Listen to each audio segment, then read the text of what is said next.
Did Patsy really put JonBenet to bed on Christmas night? She says she did. So I undressed her down to her little knit top that she had on and put some long underwear bottoms on her and tucked her in real tight and kissed her goodnight. But does this look like a bed where the sleeper was tucked in real tight? I mean, there's clothing on the bed, the pillow is on the wrong side of the bed, there's no pillow anywhere near the headboard, and the rest of the bedroom is a pigsty. Besides all this, the lamp on the bedside table is on, and nowhere did either of the Ramseys say that they turned the lamp off or on. Although both parents have said that JonBenet was asleep in the car and carried, still sleeping, to her bed, Susan Stein made no comment about JonBenet being asleep when the Ramseys made their last stop at the Steins before heading home. In June 1998, when Burke was interviewed, he said that he saw JonBenet walking up the stairs ahead of Patsy. When you came home that night, JonBenet had fallen asleep on the ride home, so you carried her in. Look closely at John's face when he says that. I laid her on the bed, and then Patsy went up later and I think put her pajamas on and tucked her in. John says he carried JonBenet asleep up the stairs to her bedroom.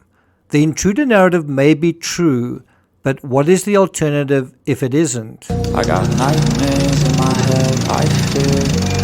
Thoughts build up until I can't breathe. My mind fills up into a creature, and it haunts me somewhere much deeper. I got nightmares in my head, I fear. Hello and welcome to True Crime Rocket Science, the most authentic voice in true crime. To reiterate, we have two possibilities. One, an intruder killed JonBenet and the Ramsey story is true. Two, an intruder didn't kill JonBenet and the Ramsey story isn't true. In this analysis, we want to examine the veracity of Patsy's version of events, but specifically around the simplest of questions. Patsy said she put JonBenet to bed, but did she? Did she really? Before we get to that, if you haven't subscribed to the channel, please do. If you're finding this analysis worthwhile, interesting, meaningful, telling you a lot of time went into researching this, please show your appreciation in the comments. Please hit the like button, share, and if you really appreciate it, you can definitely hit the thanks button. And let's get started. Now, remember, the grand jury indictments accuse Patsy of putting or allowing JonBenet to be, in the words of the indictment, placed in a situation that made her vulnerable to some possibly predictable or preventable harm. Now, the indictment doesn't elaborate on what that harm was or where that situation was, but it's hard to imagine it wasn't inside the house.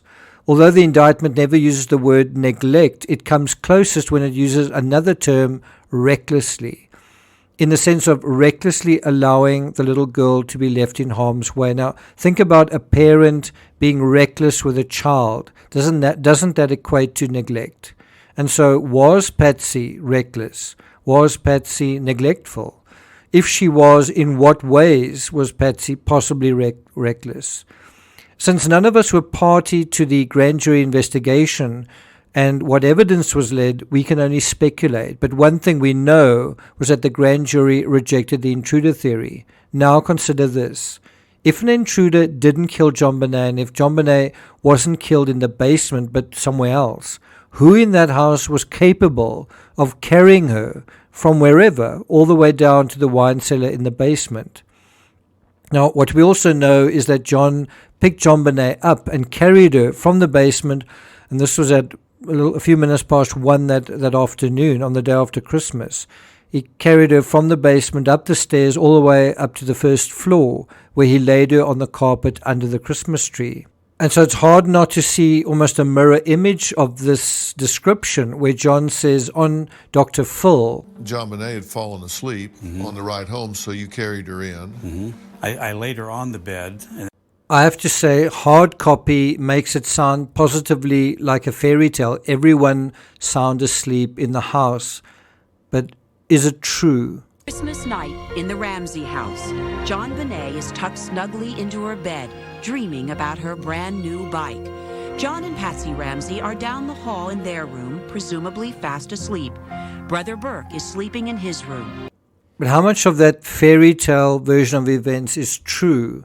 Because an examination of the contents of the little girl's stomach showed that she had eaten something late at night after a visit to the Whites, which suggests either that she didn't go straight to bed from the car, or if she did go to bed or was in bed, she got out of bed, and then went downstairs at some point.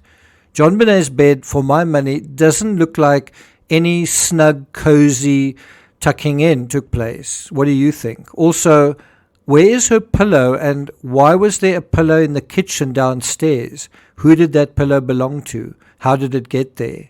Why was it there? Now let's deal with 5 reasons that support the idea that JONBENET wasn't tucked into bed that night. Number 1, almost every day I was there was a wet bed. Linda Hoffman-Pugh, Ramsey housekeeper. So you might think JONBENET wetting a bed isn't such a big deal. You might compare it to yourself wetting a bed, or your children wetting their beds and saying, well, wetting a bed was never a big deal to me. But we are not dealing with you or your children, we're dealing with Patsy and her children. And the bedwetting thing comes up quite a lot.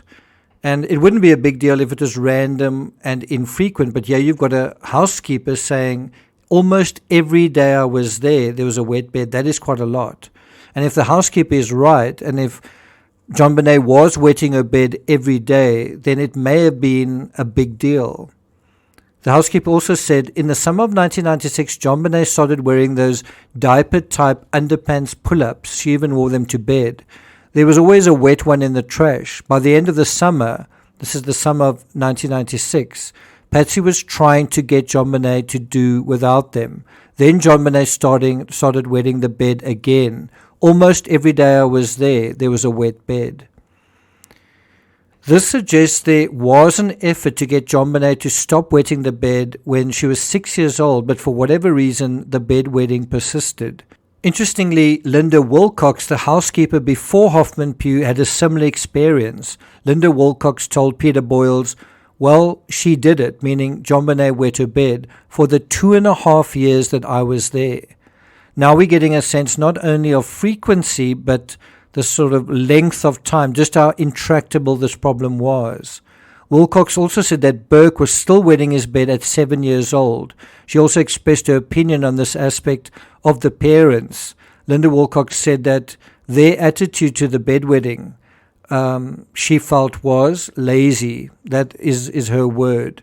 But what does Burke say about it, and what does Burke remember about the bedwetting? Had to go to work every morning. Did JONBENET wet the bed? Yeah, I mean, did she wet the bed at 6? I don't remember. Maybe.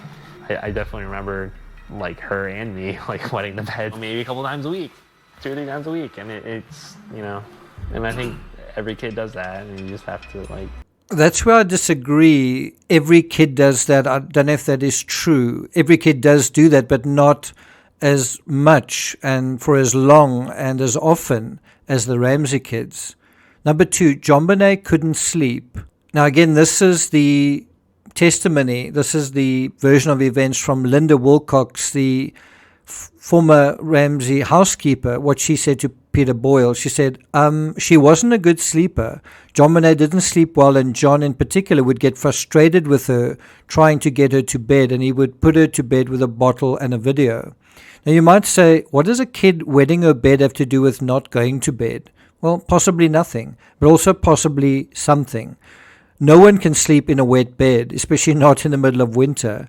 But to me, the issue isn't so much whether JONBENET wet the bed and whether Patsy reacted. It's this idea that Patsy didn't seem bothered by the bedwetting in the first place. People have been so focused on an overreaction from Patsy, they haven't considered the opposite, an underreaction.